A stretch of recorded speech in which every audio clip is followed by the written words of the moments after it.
There has been a coup. Michael Walker is away this evening and I've taken over. My name's Barnaby Raine. Welcome to Tisky Sour. To ensure that standards are maintained, I'm going to be joined throughout the show by Ash Sarkar. Ash, welcome. Well, look, if you listen carefully, I think you can hear Michael whimpering hogtied somewhere in the other room, so don't turn my mic up too much. No noise, he's been poisoned. We begin tonight in France. Results are in from the first round of the French presidential election. Doing slightly better than predicted, Emmanuel Macron won 27.6% of the votes in the first round ballot, and he seemed pretty pleased.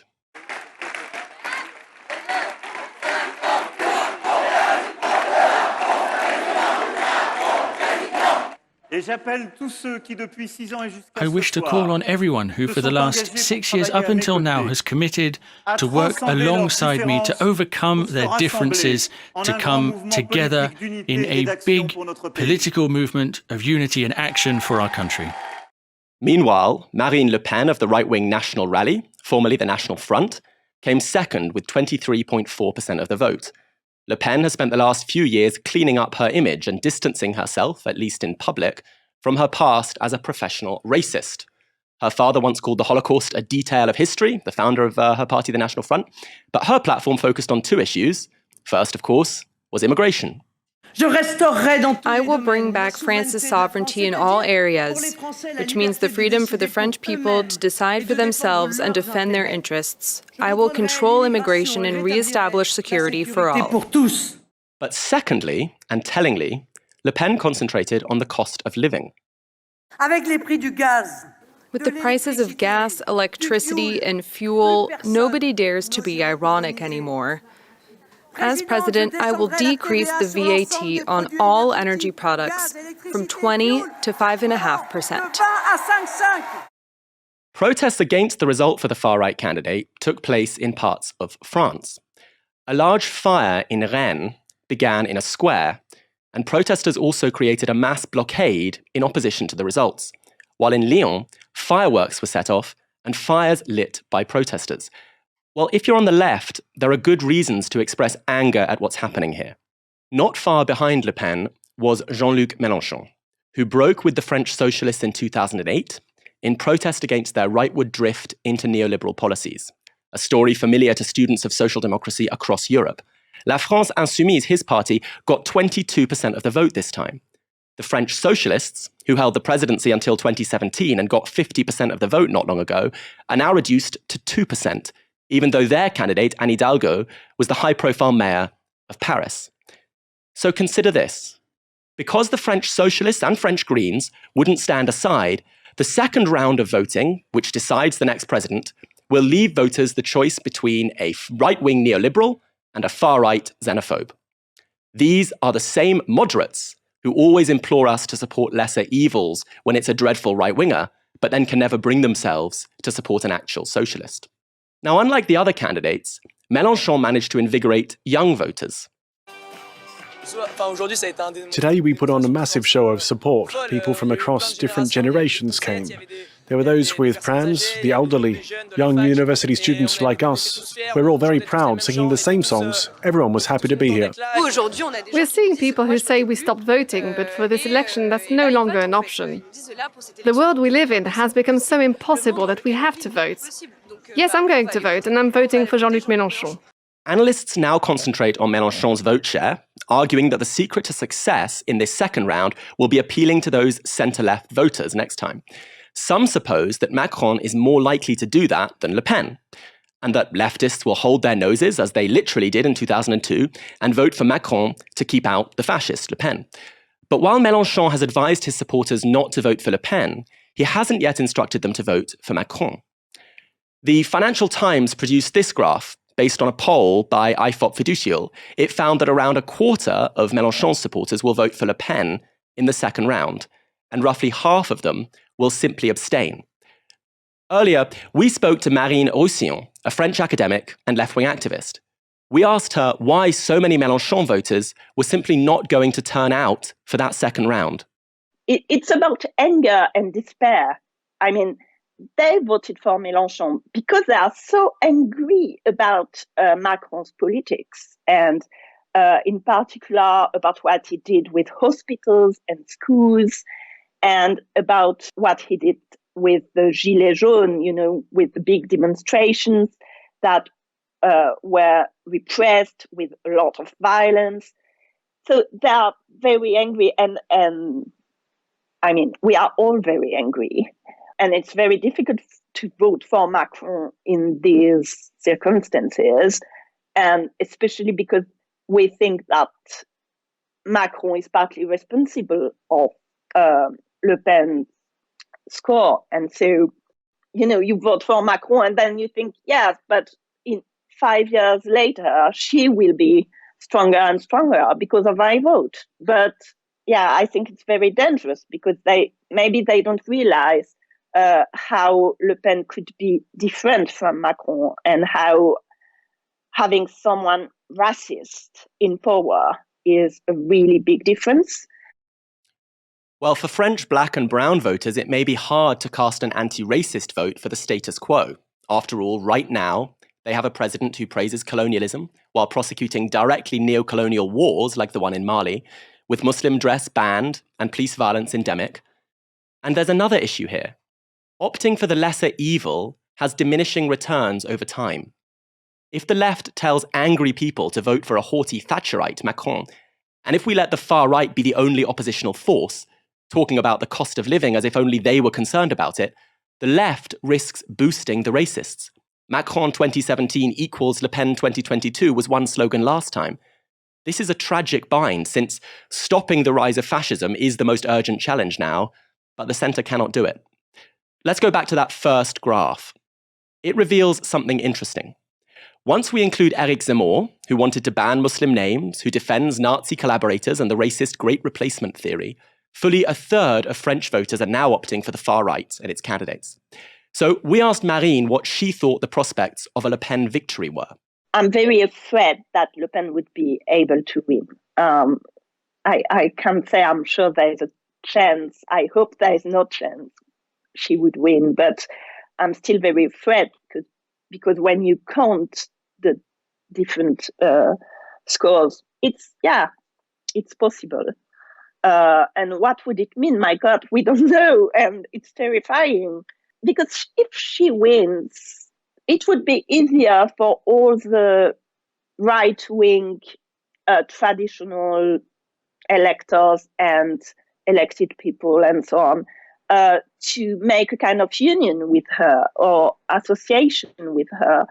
Lots of people say she could win, but if Le Pen would win, then nothing would happen because she wouldn't have any deputies, but in parliament, I mean. But I'm not sure of that. I'm sure that a lot of right-wing deputies would be very happy to go with her if it's a chance for them to stay in the parliament. So I think she could win, and she could have a government and a majority, and it would be terrifying because it would be, I mean, her program is really antisocial, and of course she is racist. So it would be a very violent politics in France. Her international politics is also very terrifying. She's a big friend of Putin, as you know, and in this context of international tensions and war, having someone that's Putin's ally in government in France, it would be terrifying for us and for all Europe, I think. Not so much socialism or barbarism as barbarism all round. Well, Ash, what do you think? Unfortunately, it seems that some of the predictions of the French left in 2017 have come to pass, which is that if you vote in Macron, you won't have the kind of redistributive economic change which you need in order to neutralize the French far right. Now, that doesn't automatically mean that Le Pen will win in the second round of the presidential election. Macron's share of the vote in this first round has gone up from his performance a few years ago, but there is definitely a risk, and that risk has not been neutralized, mitigated, or eliminated in the way that you would expect after a 4-year Macron government. I think there's a couple of things which are worth pointing out. One is the age distribution of the vote in this first round. So, where Macron's support is strongest is in voters who are aged 65 plus. Marine Le Pen, however, has a pretty even distribution across the working age bracket. So that's really 18 to 65. Mélenchon, as we've just talked about, has got an awful lot of support amongst the young. Now, what that's telling you is that it is largely people who are no longer in the workforce because they've aged out of it, because they've retired, who are really interested in this kind of, David Cameron with a French accent kind of politic offered by Emmanuel Macron. And when you look at the working age population, there is a strong consensus for breaking with the status quo, whether that is in an explicitly left-wing direction or, as you point out, in a much more nationalist, far-right or even fascist direction with Marine Le Pen. So I think there's something which is kind of important because that will have an impact on the turnout in the second round, because Marine Le Pen's support tends to be concentrated amongst those lower turnout demographics in terms of age, and Macron's support is concentrated in a higher turnout demographic. This might be something which just pushes him over the line in the next round. I think the second thing to point out is that there has been a little bit of, chopping and changing and parking of tanks on lawns in this past year. So one of the things that Macron's party has very deliberately done is try to position them as more hardline on Islam and immigration and French cultural identity than the Front National, to the point that there were times when in the presidential debate, Marine Le Pen was visibly shocked at some of the things that Macron was saying about the Islamic presence in France. And I think that if we're talking about this commandment to always vote for the lesser of two evils, if you're a leftist, it should be very easy to vote for a liberal in order to keep out a fascist. There has to be a question, which is, well, at what point are you allowed to break with the liberal if they have gotten to where they are because they are trying to outflank the fascist on some of these really critical questions of culture, nation, and ethnic makeup? So I think that this is a question which isn't going to go away. And it's something which I don't think that liberals, either in France or indeed their allies here in the UK, have a particularly good answer for. And what about the left? Because one notable difference here is that when Mélenchon has traditionally positioned himself as a national Republican candidate, the very name of his party is France Unbowed. This time he was attacked quite aggressively as a candidate of the banlieue, of working class migrant communities on the outskirts of French cities. We saw coming in early the results from French Guiana with a huge majority for Mélenchon. Lots of estimates that he did well among ethnic minority communities in France. So is there some hope there about the possibility of building a serious left bloc, getting more than 20% of the vote, speaking what might be called a populist language of lowering pension ages and raising the minimum wage, while tying that to a refusal to make concessions to the politics of the far right, which the left often has done in France? But is there some hope there? Well, I think you've got to look at some of the election maths, because ultimately, Mélenchon has been frustrated twice because there have been competing candidates running on the left as well. If you got rid of them and you added those votes to his tally, it would have been him in the runoff. So you can have a diverse coalition which reflects the realities of the French working class, but unless you deal with this kind of basic problem of percentages, that's not really going to get you that far. But I think that's something you point out is very interesting, which is there is a identity component to class politics. And I'm not talking about, class is an identity. I'm saying in order to put together a political coalition which represents working class interests, you have to think about, well, what is the identity of this coalition? What is the complexion? What's the vibe? What's the mood? What are the values? And the fact is in France and in Britain as well, you have a very diverse working class. You've got an exploited pool of working class labour, which has a relationship, of course, to immigration, has a relationship to racism and discrimination in the workplace. And ultimately, if you want to be a socialist and be truly worthy of the name, you're going to have to integrate a form of racial analysis, an analysis of how immigration and borders work in order to create a hyper-exploitable pool of labour. If you want to actually stand for anything and be an effective representative of the interests of labour against capital. Now, there are very few who I think on the left are willing to do that. I think Corbyn obviously tried to do that a bit, and this is a big characteristic of Mélenchon's campaign, particularly if you look at his deputy Danielle Obono. She is somebody who has talked about this time and time again, but it's not necessarily something which is filtered through to the left at large. So I think there's a lot there to emulate and indeed to build on, and I think it also raises important questions for the left here, which is how do you deal with the diversity of the working class, and how do you present an almost cultural image of it, which can be a part of building a coalition across race, across geography, and across immigration status. We are living in a climate emergency. The latest IPCC report warned that without immediate and deep action to limit emissions, we won't be able to keep global temperature rises to 1.5 degrees and perhaps not even to 2 degrees. The threat of climate catastrophe is here, and it's not going anywhere. This in the same year that scientists recorded temperatures in the Arctic 30 degrees above the seasonal norm and 40 degrees above it in Antarctica. So just listen to that again. 30 degrees and 40 degrees above the seasonal average, and yet not much seems to be changing besides the weather, which is why activists from Just Stop Oil have been blockading oil terminals in locations across England since the beginning of April. There have been more than 300 arrests so far. And Extinction Rebellion organised a number of actions too. They held a series of deliberately disruptive protests across London over the weekend. They closed off 2 bridges for several hours and blocked Oxford Circus, causing traffic delays in central London. A member of Just Stop Oil appeared on Good Morning Britain, you know this isn't going to end well, to explain the group's actions. Well, what followed was like a scene from Don't Look Up, the drama where media commentators seek any excuse to avoid covering the reality of impending devastation.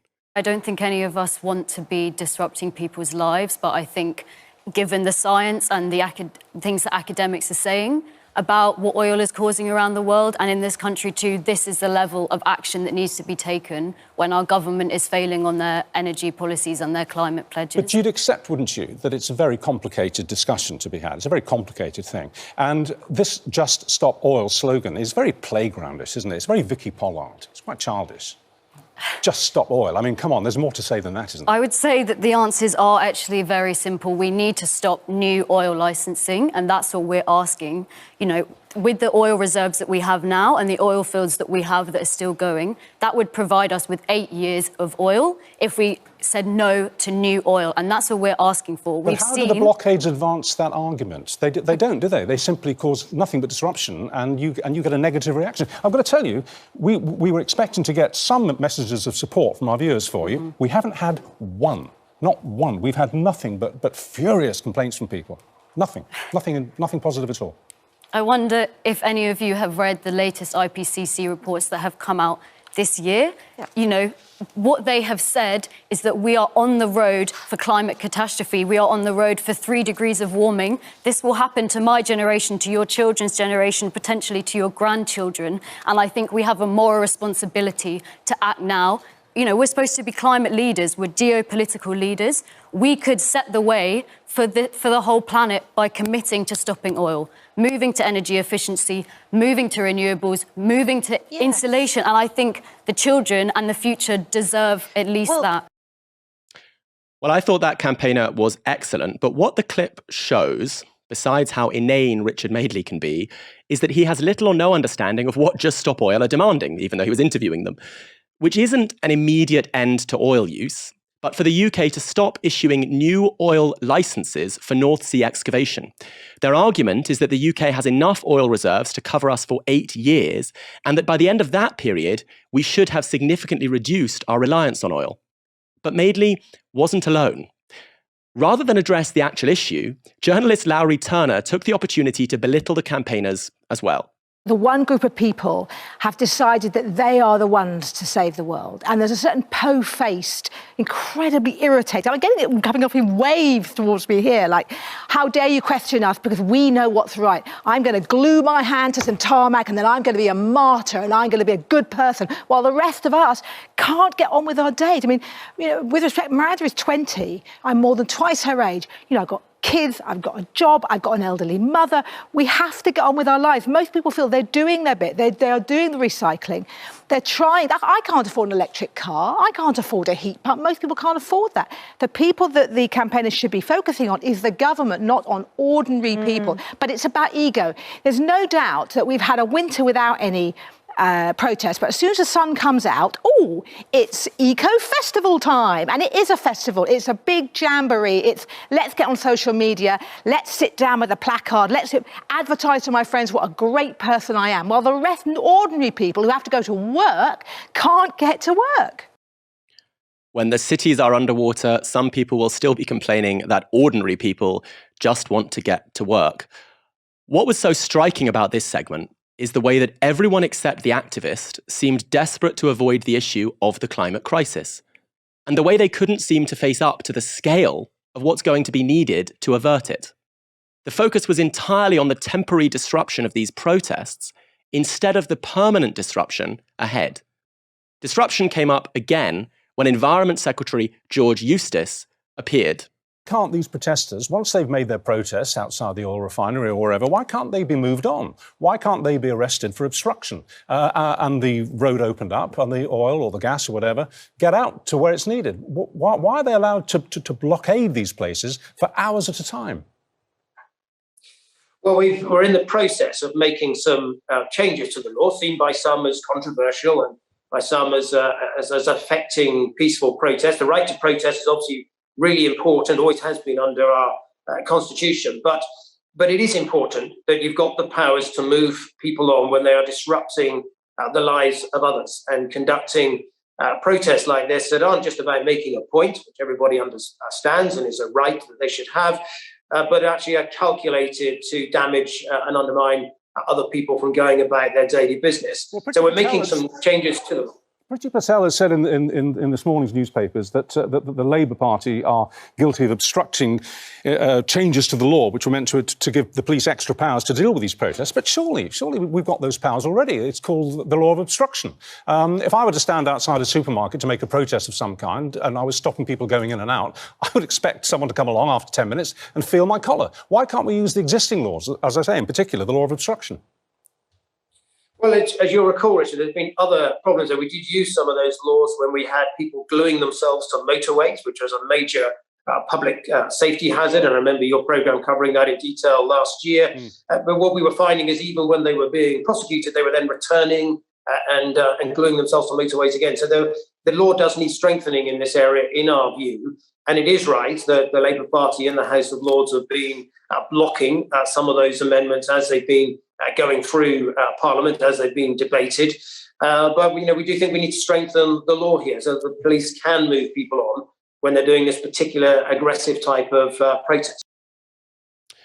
Now, Eustice was asked whether Just Stop Oil are correct in their claim that the UK has enough oil in stock to last 8 years, but he just didn't answer. Instead, he spoke largely about gas. Oil didn't come up, and there was no pushback from the interviewers. Imagine having the Environment Secretary on your show, it would be nice to have him here, and not pressing him on that key question. And of course, the focus on disruption only serves the Tories, turning the topic away from environmental collapse and towards their favourite subject, law and order. Here, Madeley just hands it to Eustice as an opportunity to boost support for the Police, Crime, Sentencing and Courts Bill, which will give police greater powers to shut down protests and criminalise protesters. The disruption caused by the blockades seems to have been massively exaggerated anyway. Fair Fuel UK is a pro-petrol pressure group. The Times reports this. Fair Fuel UK, which campaigns for lower fuel prices, estimated from anecdotal reports from supporters that a third of petrol stations south of Birmingham had run dry for a time. It said that Cambridgeshire, Oxfordshire and parts of Hampshire and Kent had been affected most severely. But shortly after that, the AA said this was completely untrue. The Times continue. The AA said claims of widespread shortages had been exaggerated, and there had been only isolated problems. Edmund King, its president, said, there have been some localised shortages flagged up by AA patrols, but some of that is due to extra demand with the Easter driving season starting and more staycations. Our 2,700 patrols have not reported difficulties in obtaining fuel despite some isolated shortages. However, the AA did say there had been a few incidents of panic buying by drivers who had seen warnings of shortages on social media. So let's get this straight. It's not actually the fuel protesters who are causing disruption. It's the people who despise the protesters who are drumming up panic buying by making up stories about how much disruption those activists are causing. And Madeley had the cheek to call Just Stop Oil childish. Well, The Observer did quite a good piece on Just Stop Oil, asking activists what they think about disruption. One activist explained it like this. I like this. People have been writing petitions, going on marches, speaking to their MPs, joining NGOs, and it's not just staying the same, it's actually getting worse. People across society are really angry. We've tried all the democratic means of creating that change, so now the only thing we can do is civil disobedience. It is upsetting to disrupt people, but it's far more upsetting to stay silent as we watch this horror unfold. If my brother woke me up because there was a fire in the middle of the night, I wouldn't be angry that he woke me up. On the BBC's Sunday morning show, Sophie Raworth also brought up the issue of disruption, this time by Extinction Rebellion. She asked Green Party MP Caroline Lucas what she thought about it, and this is what Lucas said. I'm sorry that it's come to this, that this is the only way that people feel that they can make their voices heard, but I think when we're facing literally the Secretary General of the UN saying that we are absolutely at the last point, it's now or never when it comes to climate catastrophe, then absolutely I support peaceful direct action to try to get a government and it's not to look at this. counterproductive. Some tactics certainly are. I personally, for example, if you're going to try and stop tube trains moving around, I think that's counterproductive. I think being on the streets in London has been shown to be a way of capturing people's imaginations. People have joined those protests who've never protested before, and they're doing it because they know that we have to leave new fossil fuels in the ground. The International Energy Agency says that, the latest IPCC report says that, and yet this government and this energy strategy that we're talking about just now is foreseeing getting out even more oil and gas from the North Sea. That is frankly immoral. As the UN General Secretary said, it is both morally and economically mad. Remember this. A few months ago, journalists savaged Insulate Britain activists whose one call was to protect us and the planet from soaring heating bills by insulating homes instead. Now we face a cost of living crisis, and those activists don't look so silly at all. Ash, what will it take for our media class to take this climate crisis seriously? To have a completely different media class and have a completely transformed media economy is the short answer. But I'm going to just talk a little bit about how the media works. Imagine that the public conversation, the arena in which we understand ourselves and the world we live in, imagine it's a swimming pool and we're all in it. Journalists, what they should be doing is making sure that that swimming pool that we're all in is as clear and clean as possible. That all the rubbish, all the crap, all the little floating plasters, it's not in there, right? It's clear, it's clean. It means that we're getting quality information that helps us factually understand the world around us. Unfortunately, the reality of an awful lot of media in this country is that journalists, and I mean people who write articles, people who commission articles, people who present morning telly shows like Richard Madeley, their job isn't to keep that swimming pool clean, it is to shit directly into it, to make it as disgusting and grotesque and degraded, foggy and unclear as possible, to stop us from understanding things correctly, but to be in such a state of fury and disgust and hyper emotionality because fundamentally all of us are swimming around in shit every day. And that is exactly what Richard Madeley is doing. And I think you also have to put Larry Turner in that light as well, who's got a very long career of writing absolute nonsense. I remember there was a piece of hers, I think from 2007, saying, I have a mixed race child and they feel alien to me. And so when you look at this context where journalists, and in particular morning TV presenters, who are sort of marshalling the public conversation every day, they're just sort of, defecating directly into our brains. And then you've got someone like, Larry Turner, who is the beneficiary of a pundit system which operates as a reward structure for bibbling idiots. No wonder you have a media industrial complex which is fundamentally incapable of dealing with the most pressing issue facing humanity at this time. And the reason why this is happening, it's because this structure has been designed in this way. And I think that if you want to isolate one person in particular who is the most responsible for this degradation of the public sphere, it is Rupert Murdoch. He is somebody who has marshaled his media empire in order to think about how you diminish, deny, and delay action on climate change. And because News Corp and News UK are such huge institutions, they exert this kind of gravitational weight within the media ecology. Where they go, others follow. So I think that we need to see this as playing a political and an economic role, where instead of media helping us to understand the power structures which govern our politics, which dictate and shape our existence, the media exists in order to bolster, support, and protect those power structures. I want to ask you something else about those power structures and the coverage of the climate crisis. And I'm sorry crisis. for all the scat talk, by the way. I have no idea what that means, Ash, but I'm sure it's something that people understand. Don't worry, it's fine. I'm very out of date.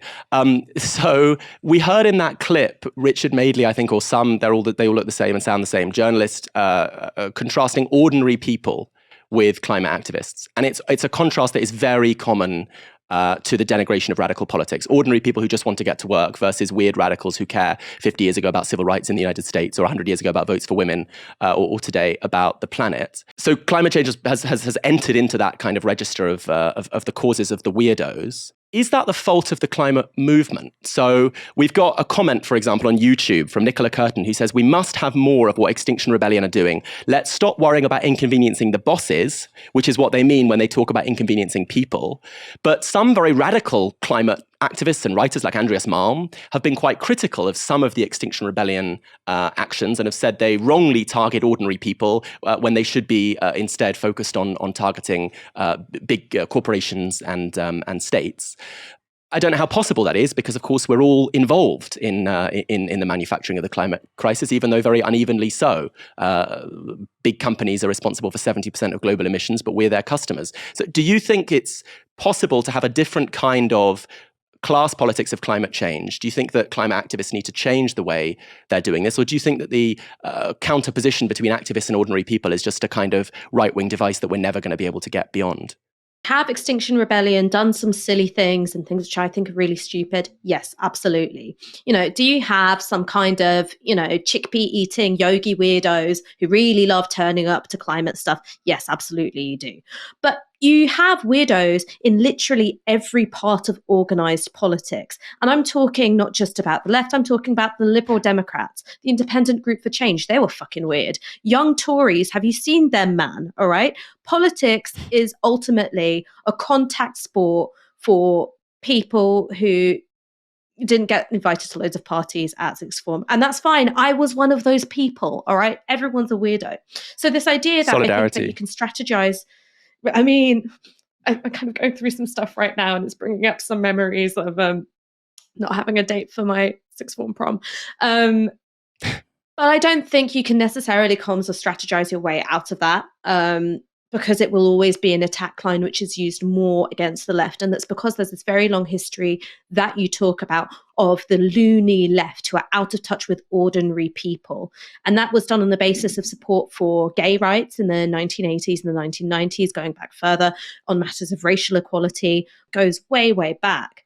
I think the thing which you have to understand, which makes this historical moment different in some ways, is that I think the entirety of political difference has become understanding politics as identity politics. Now, this happens just to be something I'm writing about in my book at the moment, but what I mean by identity politics is not just stuff like, oh, Black Lives Matter or, gender or trans rights. Identity politics is when you boil down every issue of political contestation into one about who am I, who are you, who is truly a legitimate part of the body politic and the demos.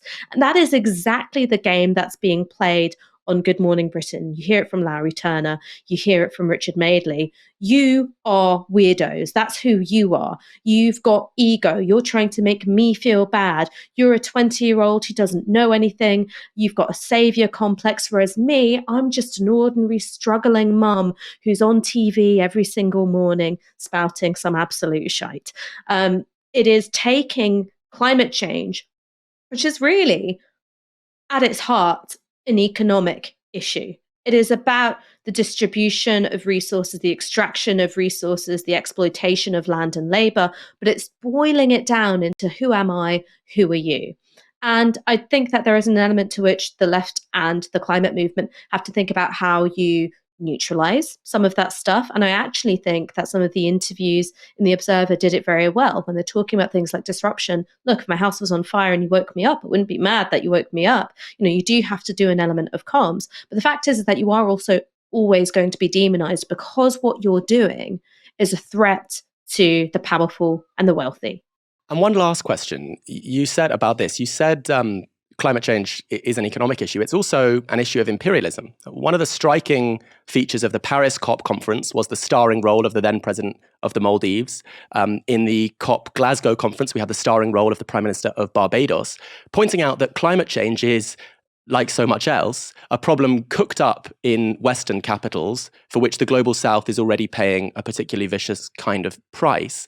So it's quite disturbing that the image of climate action is global North middle-class activists, this is at least the kind of rhetorical image, the media image, detached from ordinary people's concerns. It seems to me there's a possibility of reviving a kind of anti-colonial internationalism around climate, around saying our lives are more important than your profits, an old slogan from the French radical left that Emmanuel Macron is now weirdly trying to revive. But if you take that seriously, it's to say corporate profits in the global North shouldn't be made at the expense of flooding and devastation in the global South. So is there a possibility here in moving beyond an identitarian politics, a politics that is just about the defense of existing identities, to a politics of survival, of dignity, which has an anti-colonial and a class content? Is climate an open possibility as well as a kind of a danger? Well, I think you've got to go back to my original image of the contaminated swimming pool. When you've been swimming around in shit for so long, the idea of dignity becomes threatening. And I think that's actually where a lot of people in this country are. The idea that you could stop being so angry. Everyone who's watching Good Morning Britain, they're inflamed and red like an ingrown hair. It just makes you furious all the time. And the idea that you might do something which is rooted in the shared human dignity that we all have. The idea that because I happen to be born in the global North, I don't have more of a right to life or a stable existence or, lower rates of infant mortality than if I'd been born in Bangladesh. The idea that actually, there is such thing as a rising tide which lifts all boats, that you don't have to be governed by the values of negative solidarity, which is I don't want good things if I think somebody undeserving might get some of it. That idea becomes very, very threatening. And again, it is something which is produced. I don't think it's like a natural feature of human psychology. I think it is a mood which has been very much deliberately engendered by the media industrial complex. And it is one which is fed every single day. I couldn't agree more. And so could James Kent, who has given us a £10 super chat. I see Michael refer to those all the time and have no idea what they are. But he's given us £10 and he says, Ash and Barnaby, what a Monday evening treat. I'm not sure what to make of that. Shiny Warm with £5. I hope you enjoy the Monday evening treat, Ash. Shiny Warm with £5 on YouTube super chat says, this is why it's so important for Novara to keep covering climate activism and supporting direct action. I certainly hope that continues long into the future. So those are some of our comments. It's great that people are engaged. I want to thank Ash. Thank you so much for joining me tonight on my debut here in the fancy studio. You know what? I think you absolutely smashed it. And maybe there's no reason to let Michael Walker out of his cage. You could be in the hot seat for years to come. He will be drugged and poisoned for the coming weeks. Thanks, all of you, for joining us tonight. I've been Barnaby Raine, covering for Michael Walker. He'll be back soon, really, I promise. You've been watching Tysky Sour on Novara Media. Good night. Bye.